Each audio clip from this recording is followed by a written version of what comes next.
Welcome to our TV network, your ultimate destination for all things exciting and essential. From mouth-watering food to the latest in fashion, health, education, music, movies, and news, plus thrilling sports and breathtaking travel. Our TV network brings it all to you. Tune in today and experience the best of every world, all in one place, RTV.network. The voice of Florida. Your voice is our choice with Dr. Karen Green.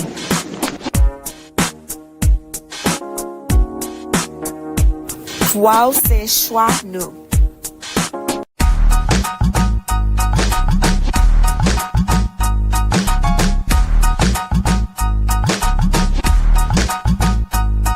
Tu voz es nuestra elección.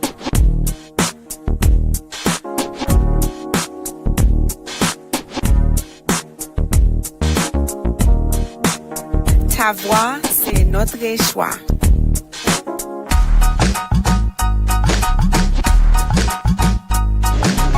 The voice of Florida. La voz de la Florida. Your voice is our choice with Dr. Karen Green.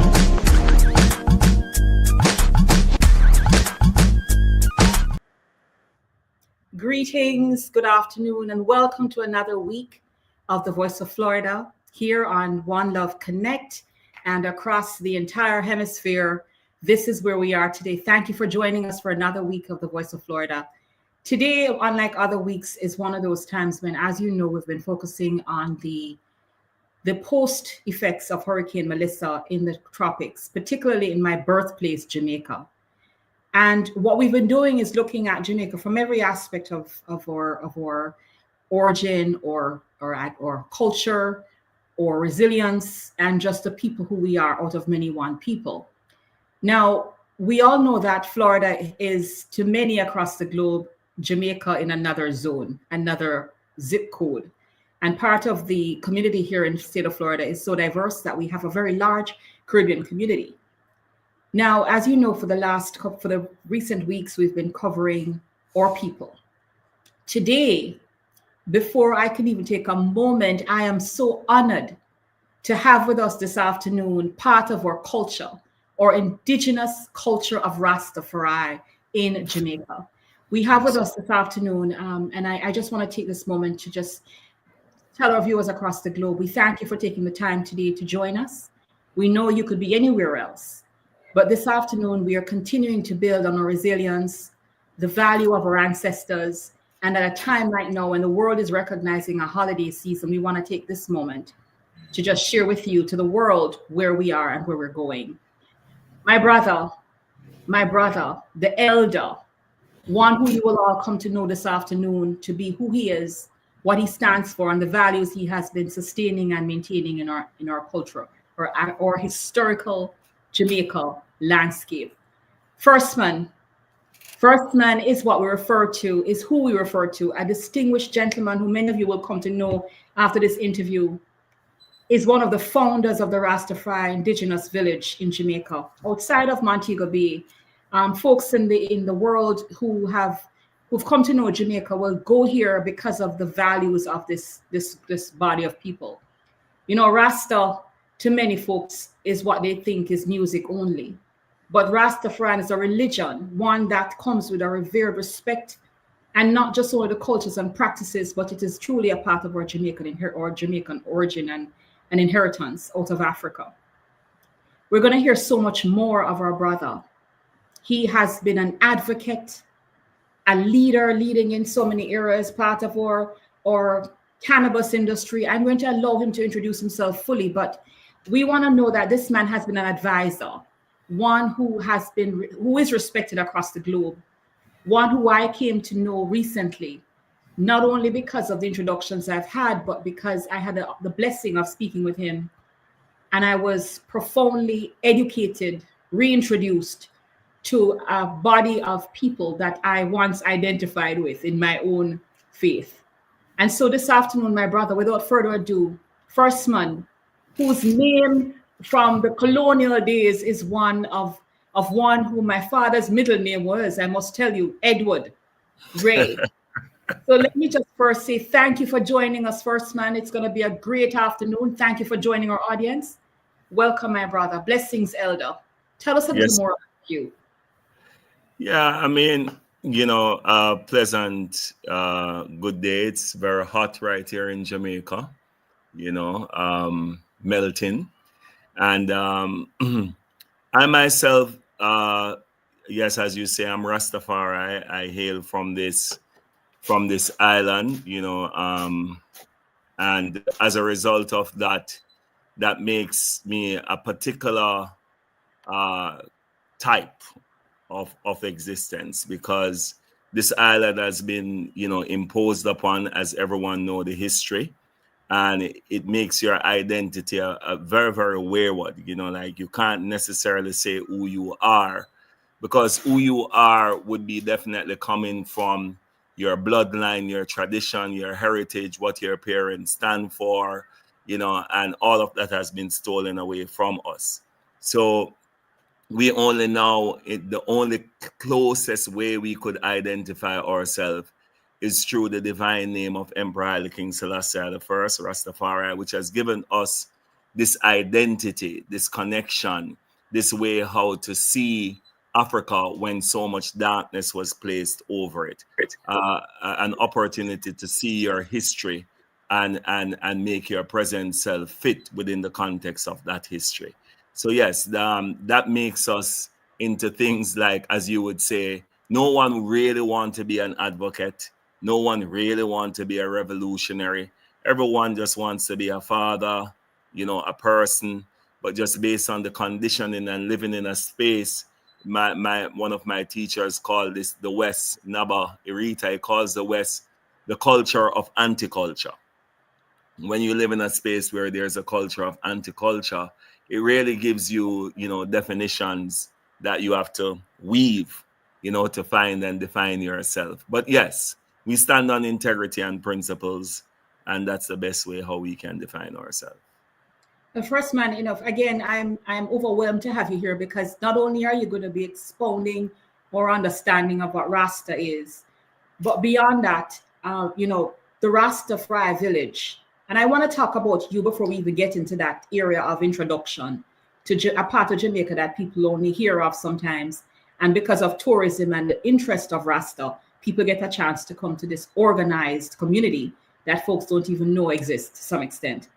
I'm aware that you played a major role in advising the government on the cannabis industry.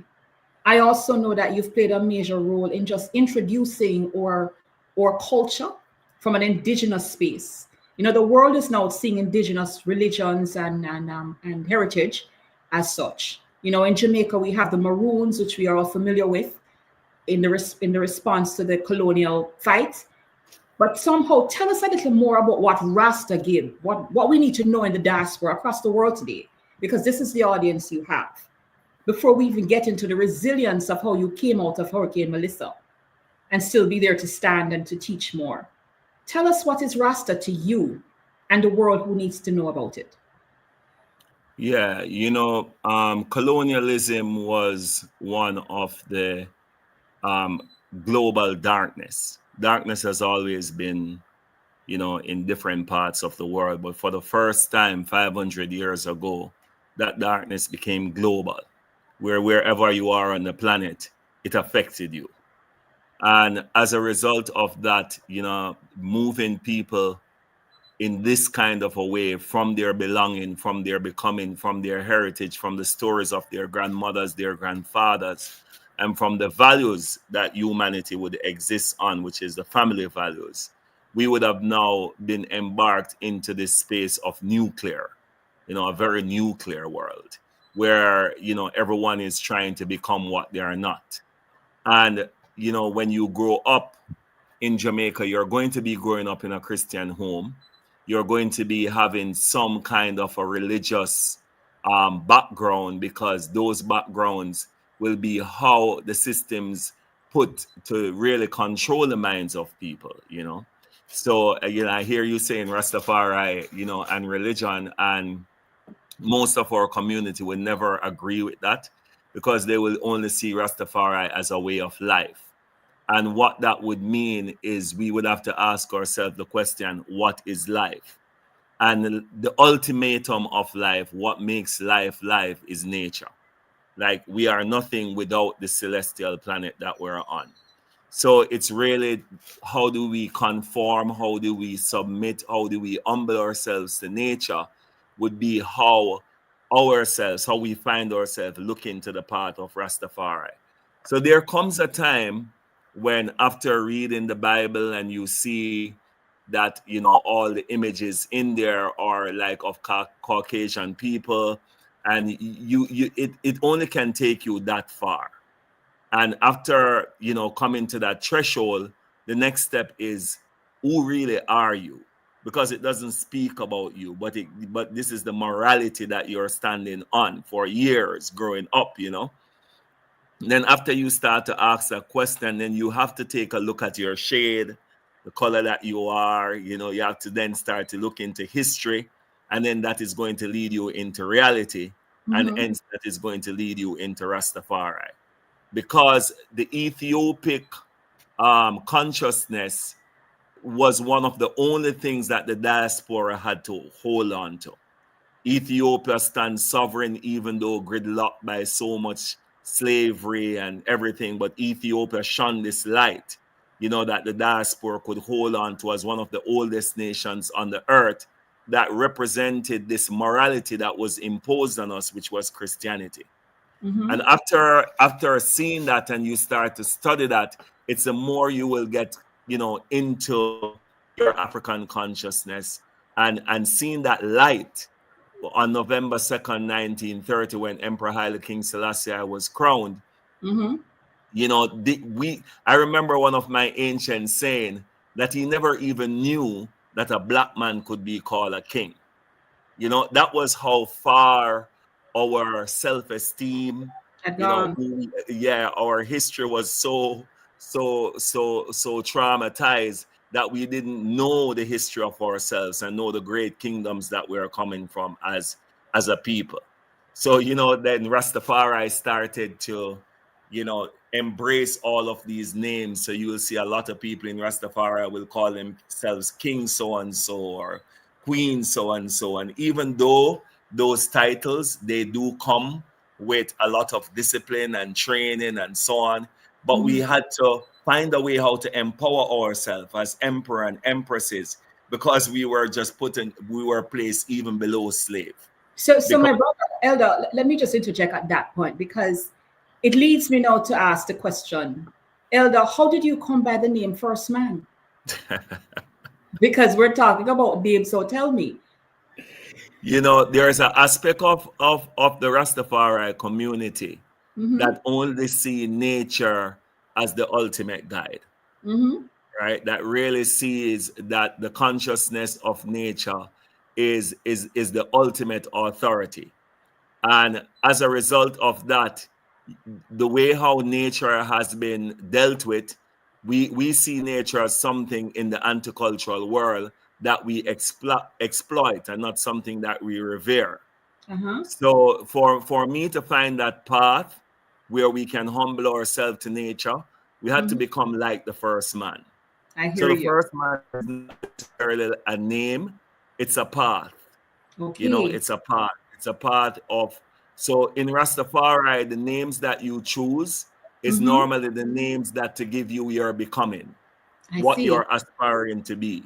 You know, so in on the path of first man, you're really aspiring to interact with how the first man interacted with the world, understanding that in this moment, everything that you have, if you didn't have any clothes, if you didn't have any this, if you didn't have any that, you could find that peace and joy to know that you're okay. Right? That is so profound, because you talk about the earth. And one of the things that I've been focusing on this program since Hurricane Melissa is the agricultural losses and sustenance in Jamaica. And I'm familiar that I think you're one of the founding members of the grass growers in Jamaica. And so we're going to be touching on that for this, you know, as we move forward. But tell me a little about that, because you are part of the grassroots growers in agriculture. What exactly does that encompass? Well, what you're talking about is a group of Rastafari ones coming together to recognize their ecosystem, that their holy sacrament cannabis, ganja, as we know it, and how that has really been exploited by the government. And this effort was to come together to show that you know the ganja community, the Rastafari ganja community, has been there for because there has been an amendment in 2015, and the way how the amendment came in, it came in a way to bring in, you know, what you would call overseas investors to really build out on the brand of Jamaica's, you know, ganja economy. And this is something that goes, when you ask me about, you know, the Rastafari indigenous village and it coming together, one of the main purposes was to really bring back all our rights that are being violated, our economic rights, or social rights, or spiritual rights. And within the ganja amendment, we could see how our economic, or spiritual, and our social rights were going to be affected. And hence, we had to look at how we as Rastafari survived over the years. Over the years, a lot of time as Rastafari, if you would just have a seed of ganja, a seed from the ganja plant, it would be 1 year and 6 months mandatory in prison. Wow. Yes? Just a seed, yes? So as a result of that, we recognize that the people who were non-Rastafari, we call them our brothers and sisters, they would have been the one also who would supply us, you know, because they had not an easier part, but an easier part, you know, instead of us. So when the amendment was made, we had to see Rastafari and non-Rastafari as a part of our ecosystem. We had to start to see how best we could lobby on their behalf to ensure that they could be protected. All of us farmers could be protected. And hence, there are cultural barriers, language barriers that exist between the government of them understanding what sacrament means to us, what the holy herb means to us. And we had to create that kind of an interface to ensure that there could be some oversight. You know, that's where I was heading. I'm somewhat familiar with the advocacy that you played a major part in. And it came from a religious place, as well as this is one of the reasons why you were able to get this sacramental allowance within our society in Jamaica, to have that somewhat of a privilege or some kind of legislative ability to have some kind of, there was an assessed amount, I think, if I'm not mistaken, an allotment of plants and accessibility and usage. I think that was allowed to the Rasta culture. And we'll talk more about that. You know, it's amazing that we can see now the world, something that Rastas have been saying for a long time about the healing effects of marijuana, the different effects. From our own country, Jamaica, we know that the values of marijuana was used to help to create a treatment for glaucoma. As one of the first universal recognized medicinal use for marijuana. We also know that in now within the medical extreme critical care illnesses, we now know that it is now a medicinal recommendation for cannabis to be used for palliative care and for terminally ill folks.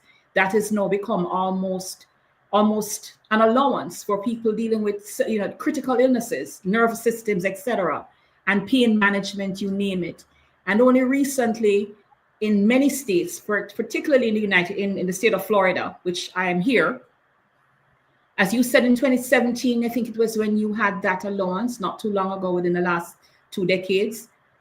Here in Florida, we were able to pass a legislative medical marijuana bill that allowed that access to folks in Florida for people who are critically ill to get the acceptance, the allowances legally to be able to get this prescription drug. But we're going to talk more as we move into our first commercial break here on The Voice of Florida. I want to share with everyone in our viewing audience that today we have First Man, a man who represents the Rastafari indigenous society culture globally, one who is not only voiced, but one who's lived the life, walked the walk, and is respected across the globe as we move into our first commercial break. Thank you again for joining us on The Voice of Florida. We're going to get into this discussion because, First Man, I know you have so much to share with us. And we're so eager to hear what is happening and what you've done for our community there in Jamaica as it relates to the post-Melissa effects. So we're waiting for our first commercial break. I don't want us to cut on an on-time space. So we're here talking our way through it. Yes. I think what should be definitely clear is that in 2020, ganja was essential service in the USA.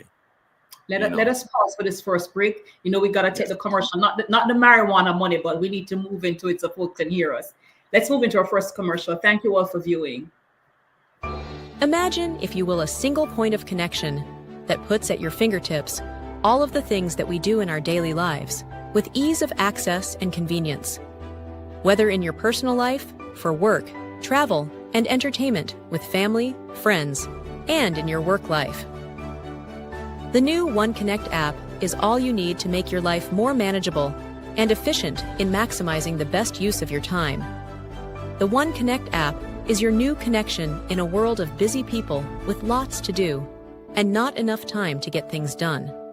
OneConnect app was created with you in mind and is all you need. Download OneConnect app now. Also visit us at www.oneconnectapp.com.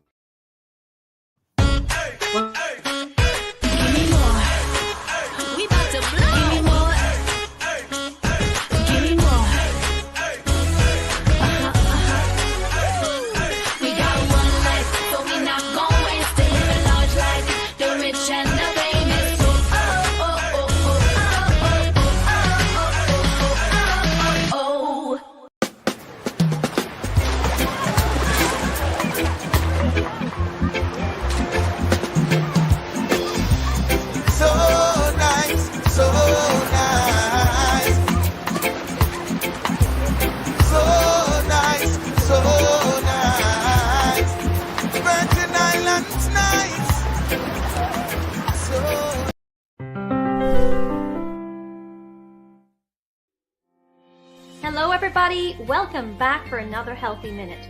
If you want to boost your brain health, make sure you eat more foods that are packed with omega-3 fatty acids, foods such as salmon and sardines. And if you want to increase your protein content, which is also excellent for your body, add some codfish. Fresh codfish in fact, is low in mercury, high in protein, and has a great number of vitamins and minerals. For this Healthy Minute, I'm Dr. Hafizullah.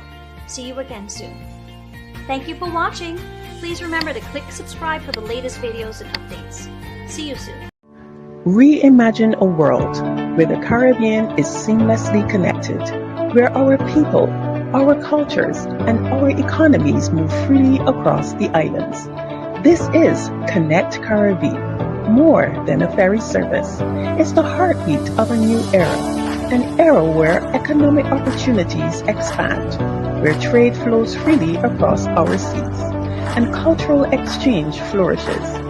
We are linking businesses, empowering communities, and reigniting the hope for a truly integrated Caribbean. Together, we're shaping a brighter, more unified future for the Caribbean. Connect Caribbean, connecting our islands, our people, our future. Today we're taking a little vacation on the west end of St. Croix, visiting a seaside restaurant called the Beachside Cafe here at Sandcastles on the Beach. The atmosphere is just wonderful. You just feel very welcome when you're here. Hi!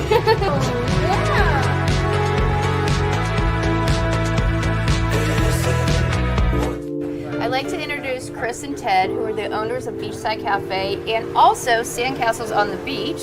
This is amazing! Thank you. Sandcastle on the Beach is quiet and friendly, relaxing. I often entertain guests, and this is the one place I always try to bring people. Tell us a little bit about the hotel. Well, the hotel is a 25-room hotel. We have 10 different room types within that We also have, of course, our greatest asset, the ocean out there, which our side of the island is very calm typically. So it's the best swimming beach and also great for snorkeling. And just walking and doing a nice walking beach tour. Absolutely. Yeah. Best beach access is right here, so we love them. And we're also fortunate we have just up the way Sandy Point National Park, and then Frederickstead Town is just a mile away. Mm-hmm. And so we're really fortunate to be in this perfect spot. The voice of Florida. Your voice is our choice with Dr. Karen Green.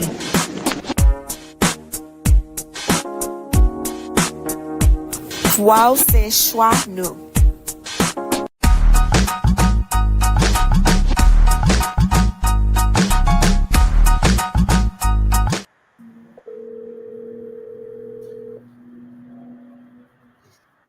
Welcome back to One Love Connect here on the Voice of Florida.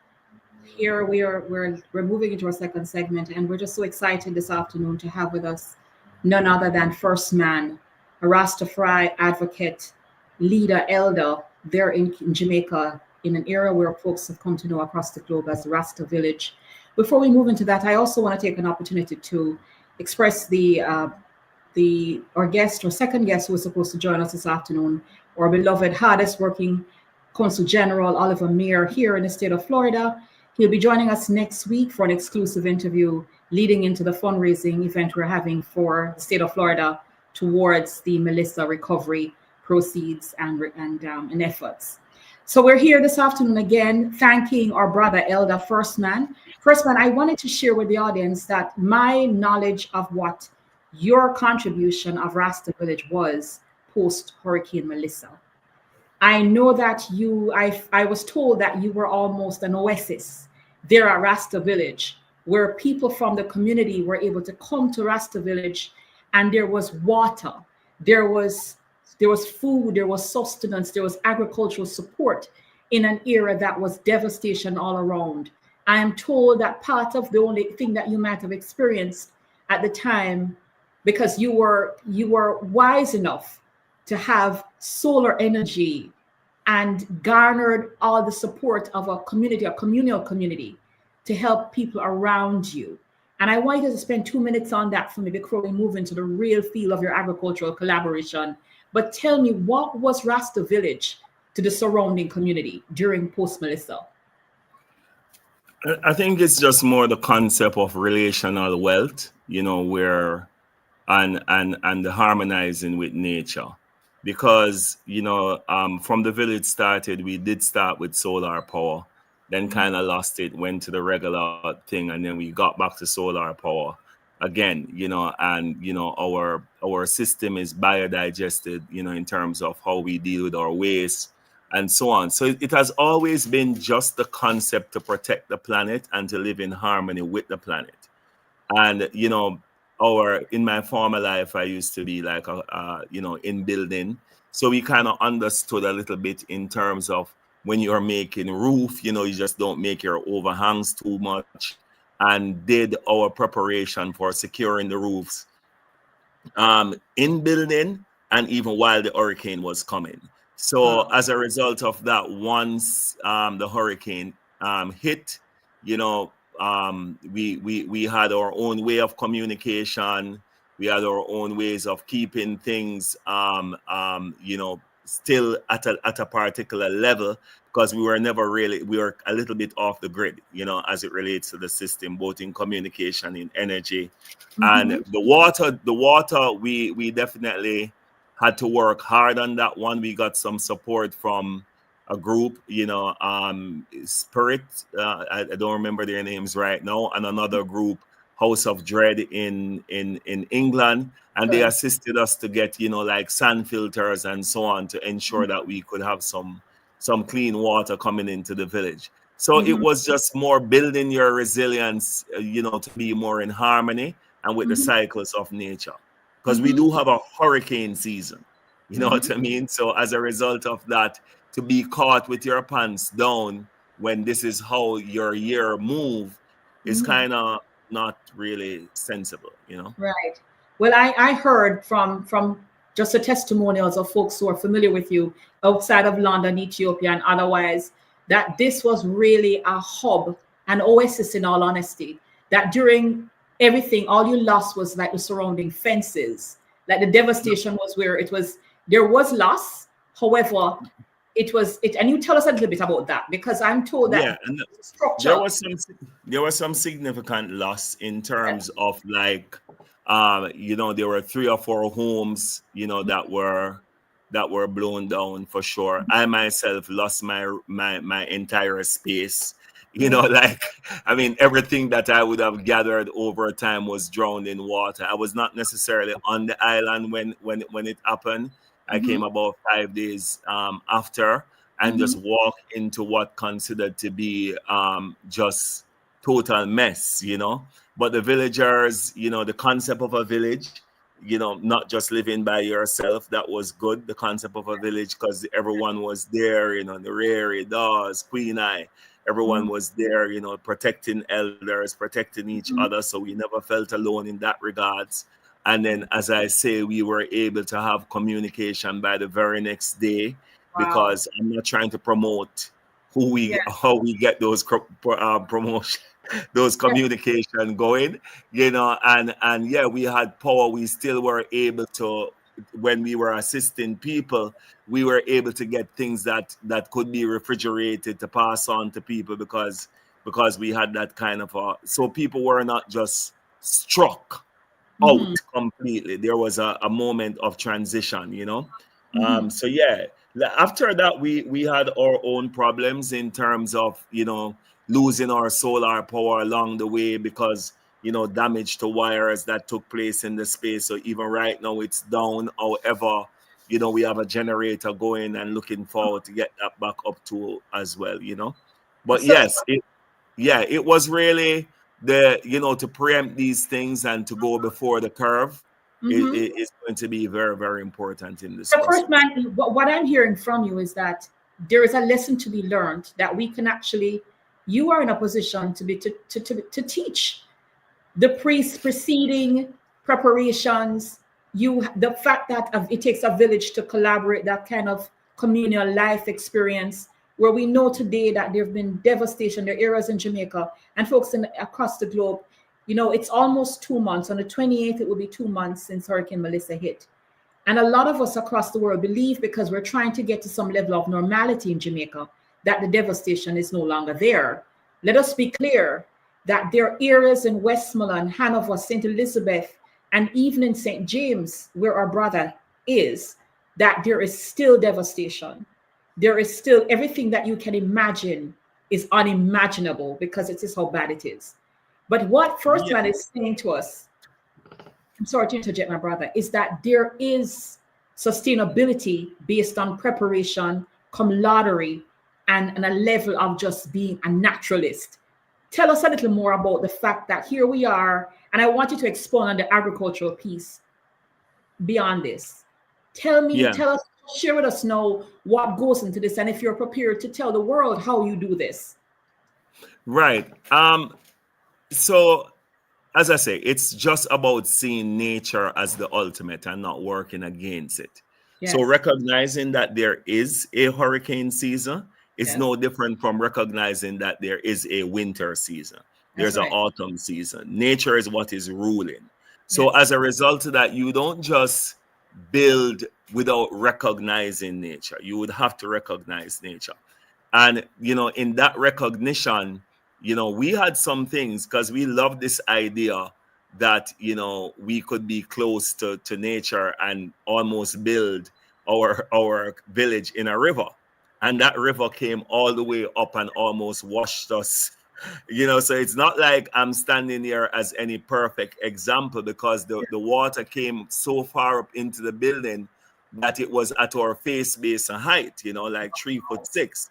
This was not an ordinary situation, a historic danger that our kitchen is not put back up yet. It's only just today that I went and got some zinc to try and repair our elder's house. What I'm saying is that we were, though, able to have our own shelter within our own space. Okay. Just based on how some of the buildings were secured mainly because we got proper funding for those buildings. But the other buildings that we didn't get funding for were like the normal Jamaican level of construction. And yes, those were blown away and really has put us in a setback where the livelihood is a problem. However, we were able to be that oasis of communication, of energy, and just see that if we had the type of resources that we wanted, we would have also been a better space for, agro-processing and all of those. It just highlighted how much more stronger and resilient we can be if we are caught in a hurricane that can't go above Category 5. Let's touch on that for a minute, Elder. So for one, it's the resilience. It is also the fact that the preparation was there. But you touched on two things. One being the building codes. Now, usually after a test of a Category 4 or 5, as we've experienced in this country, in the United States, there's always been modifications to building infrastructures and how we go about preparing for future storms. I can see from the effects of the areas that were most damaged, that building, there was no building codes, houses have been gone or destroyed. And so you two experienced those that had an investment, those who didn't, where the structural areas were. And then you touched on another area that to me is one of my primary concerns about the agricultural sustainability and recovery, right? You're talking about how you produce, for example, how are you now? Are you doing fundraising globally to get seeds, to do more infrastructure? And is the indigenous fundraising or recognition something that you have received there in Rasta Village? Yeah, just to touch a little bit on the preparation side of it. As I say, it's more an awareness that if we were so much more prepared, because we're talking about nature and the way how this hurricane moved, it had a very, people were able to have very structured reasonings about it. However, you will see, like if you come to our place, we have a building there that was built out of canvas and it just didn't move. So there's a combination of what is blocking the wind.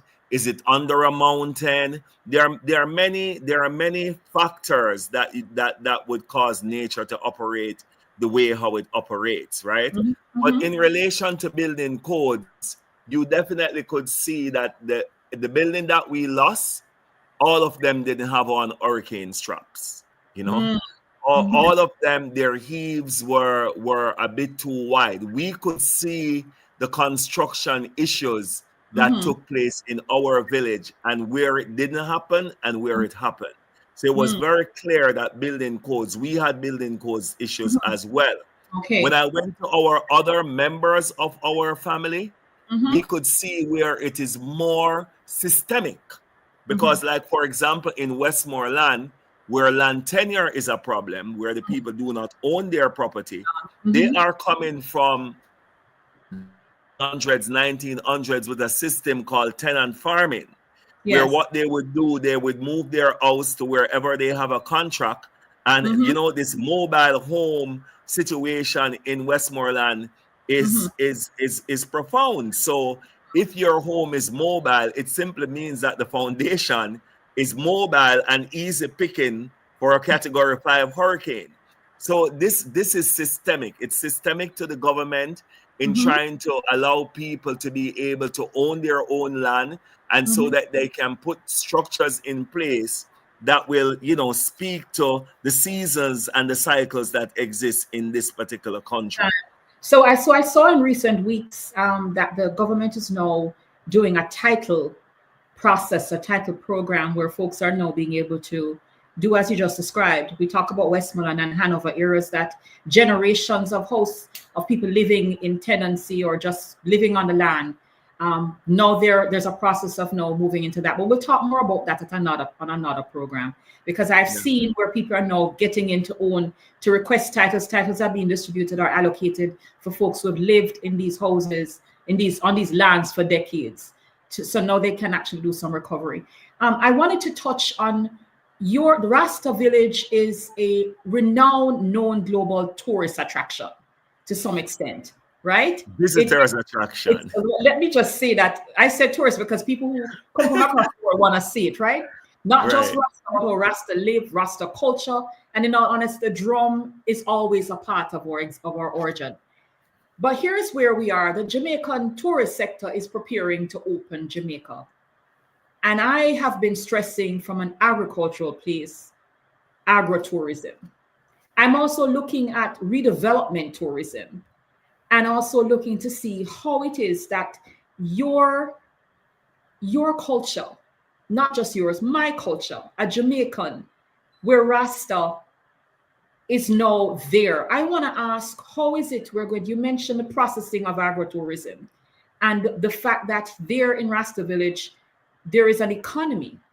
There is your economic, your commerce, your trade, your as you said, visiting tourism, visitor tourism, and to an extent, educational tourism, because that's where we need to be pushing this as well. Tell us a little more about what it is you're planting, what is it you want to plant, and how is it we can help you today on this program to reach an audience of contributors. Yes. So it's I want to go back to why I would say visitors, because the way how tourism has been done as a database, a part of GDP, really disconnects us from the relational wealth that exists in tourism for just meeting people as people who come into your home as a country. And as a result of that, you find that there is this hustling mentality instead of actually knowing the people that are around you. And that's one of the differences that we took. The people who come to us would have to be people who become friends and family over time. And this is most of the people who you will see that gives us support is, like who we are calling volunteers, we could comfortably call our international family. Family, okay. They turned up, they ensure we know them by names. And, for a period of time, we had a tourism approach to it where we were doing like 50, 60 people a day. Now we stopped that and we have just sort of gone to maximum 6, maximum 10 people if it is a family, and they really come in and we get to know each other in a more immersive way. And we can see that this is the issue that exists in Jamaica, because there's a possibility that you could just be seen as a ATM card. You could just be seen as someone, how can I get the money? Instead of really knowing their names, knowing the skills that they have. So a lot of the things that have been shared with us, even right now, we are doing like earth bag buildings and so on. These are people who just saw that, listen, I know this family of Rastafari people. I would like to introduce them to regenerative homes. I'd like to introduce them to regenerative farming. I would like to support them in these areas. And you find that relational wealth is far, far more important than you just meeting someone for a time and a calculation is done that they may spend $80 a day. You know what I mean? Yeah. Gotcha. So this is why we speak to visitors. We speak to a kind of a international family relationship where we can have an international morality, as Emperor Haile Selassie I talk about, but more so collective security amongst ourselves, where we know each other, So a lot of the people, everything is guided in tourism.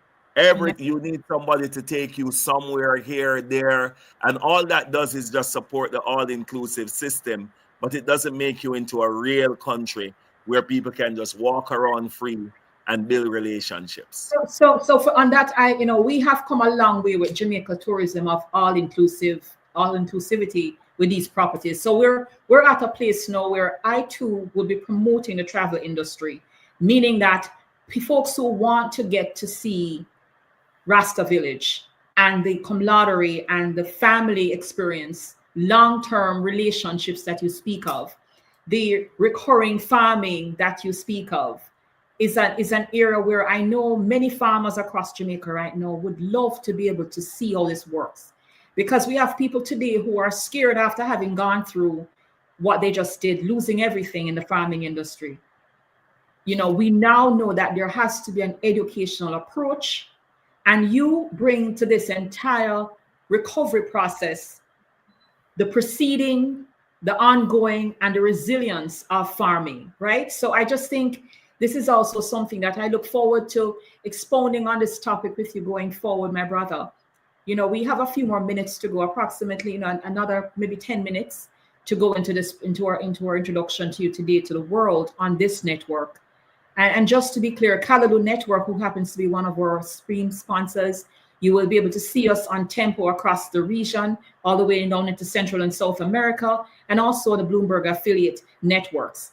We want to welcome you, those who are just joining us. We have with us this afternoon, First Man, the elder of Rasta Village, one who has led the Rastafari movement, one who has been able to not only emphasize, but when it comes to the sacrament of marijuana within the faith, and also the cannabis industry of holistic health and natural living, is with us this afternoon. First Man, tell us, is there anything I'm missing this afternoon that you wanted to share with our viewing audience? Please share with us. It's not about missing, but it's really about how can we find, you know, divinity in the ordinary. You know, through the words of Emperor Haile Selassie, you know, he urged us to become members of a new race. Mm-hmm. In our ultimate allegiance, not to nation, but to our fellow brothers and sisters. Mm-hmm. And that's one of the how can we do that? The framework of individualism and capitalism does not really support that. And, you know, the main point we would have to look into is how do we get to culture? Because, you know, when you look at how homes are built in Jamaica, there's no place to plant. You know what I mean? That, you know, every housing scheme is really a scheme, you know? There's hardly even a place for people to hang their clothes. Wow. So when you look at the way how systems are developed right now, it's really the anti-cultural approach. And we would really love to get, it wasn't too long ago. People who were born in the 1980s, they know when, you know, living in rural Jamaica, once somebody has a farm, everybody will go there and help them to fork it up. Everybody will exchange seed amongst each other. Everybody will just do I live those systems of cooperation amongst ourselves. And to see that we the capitalist mind and the consumerism and the individualism has taken these things away from us. And as I say, the strongest part that I would love to see is the agro-processing. Where so much waste in this country, and then when there is something like a disaster, we find ourselves, you know, running around for aid, you know, when we have so much wastage in this country. So those are some of the points, and they are a layered process that require deepness from the communities themselves and from government themselves. But even without the government, if the community can be reminded of who they are and what are their own capabilities, we will find a nation within a nation that can represent this nation. First Man, not only is that inspiring, but it's motivating for those who are listening. Do you have a mentorship or a sponsorship of young farmers? Is there a way to, because I know you're an educator. I've learned so much from the conversations we've had. And I'm saying that even from what you just described, an area of camaraderie, of community planting, of community support. Is there such a program of an introduction for folks, even right now for the recovery piece? Is there a way for Rasta Village, is there a facility at this point to host some kind of seminar or introduction, or allow anybody the knowledge, the teaching of what it is to do community farming? With this literacy? So I would love for anyone who is interested, you know, you can definitely email us, because I wouldn't tell you that it is in place. But from COVID-19 until now, it's asking the questions, you know, and the message of Rastafari is coming out much, much louder, because we cannot continue moving away from the source, which is the earth. So now people are looking into that direction. we can't continue to wait on government. So anyone they want to contact us at Rastafari Indigenous Village at gmail.com. That's a good way how to send us an email. Yes. And, www.rastavillage.com. That's our website. Yes. That you can, and RIV Retreats, which Yes. that's our Instagram page, where RIV Retreats, where you can also message us there too as well. And, let's bring this global collaboration together where we can learn. The amount of people I've learned from during this period, that just came out to share as to how to have clean water, how to work with different systems, for energy and so on. We have a road that is imposing on us, a highway. Yes. And as a result of that, we have kind of lost the sereneness. But our place, we want it to remain as an oasis, to balance out these destruction disguised as development approach that is taking place, because we are that's the only green space left in Montego Bay. And now our place is faced with extinction. So, we would really love to, we don't really own the land, and we are going to be putting out a land drive as well to see how best we can own the land. So yes, we are calling on the international family to ensure that this oasis does not go to waste. And the 2 decades that we have been there educating ourselves, educating children from schools, that we can continue this work for the planet. I must tell you, before we get to the end of our show today, this is an inspiring conversation. First, man, when I was introduced to you, I knew this was going to be enlightening, but I know I'm seeing messages from folks telling me, how do I contact? And you just told us how they can actually reach out to the Rasta Village and the contacts of email and otherwise. I know that there are communities in Jamaica today, because I've been in tune with them in recent weeks, particularly in the agricultural sector. Folks who are just really having lost their bread and butter. There's no food. There's no way to plant. There's no seeds to plant. They're trying to find resources and just to be empowered. And I'm saying to you this afternoon, just from your teaching, how do we, and I would recommend, I know you said it's not something you've actually organized yet, but I'm inviting you to come back to our show so we can look at where things are. We're 2 months in. We want to see where things are with the road encroachment upon you. We want to see how your seed plant, your planting and your agro producing is working. We want to see how the female farmers in the village are advancing in what they're doing. And so, I'm just asking you this afternoon. I know audiences across the world are seeing your program this afternoon and saying, this is Rasta. This is indigenous experience of what we want to feel as a visitor coming to Jamaica. Remind folks where Rasta Village is. Remind folks where they can actually go to contribute to any of the endeavors you're working on. And just tell again before you leave us this afternoon, just how blessed we are to have Rasta Village in Jamaica. Yes, So, before I go to all of those reminders, one of the main things that we also did as Rastafari Indigenous Village is have a lot of local partners. And in our farming local partner, especially for the organic, we work with a group called Joam and also Source Farm in St. Thomas that are doing beautiful work.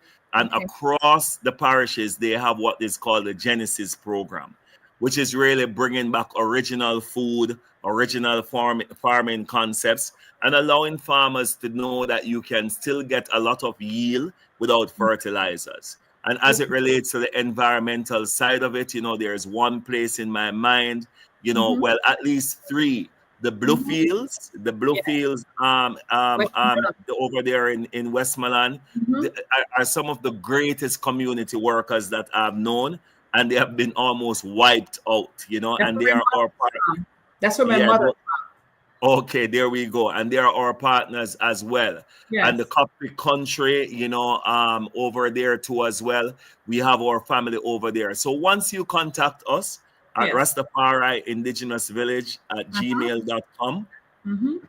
Once you go to our website, rastavillage.com, or our Instagram page, RIV Retreats on Instagram. Then you will be able to, we can definitely direct you to that relational support, that partnership, because that's what we're interested in. We are interested in your skills, we are interested in your know-how, and we are interested in your support. As I say, we face these troubling times of restoration, resilience, especially people who are in construction too. We started our regenerative home project, of building with earth bags and looking into aircrete. So once you know these things, just come over so we can create the satellite in Rasta Village that can expand to the wider Jamaica. Wonderful. So here it is. We have here on One Love Connection, oneloveconnect.com. We welcome you to this network. We're inviting you across the globe. Join us for oneloveconnect.com here on our network. Here on The Voice of Florida, you will continue to hear more from our diaspora, from our people who've been surviving, so not just surviving, but being resilient to what it is we experience in a Category 5+ hurricane post Melissa. Brother First Man, blessed love to you, my brother. Can we just pray for us more love, more blessings, and just one love as we come to the out. Thank you all for viewing with us this week.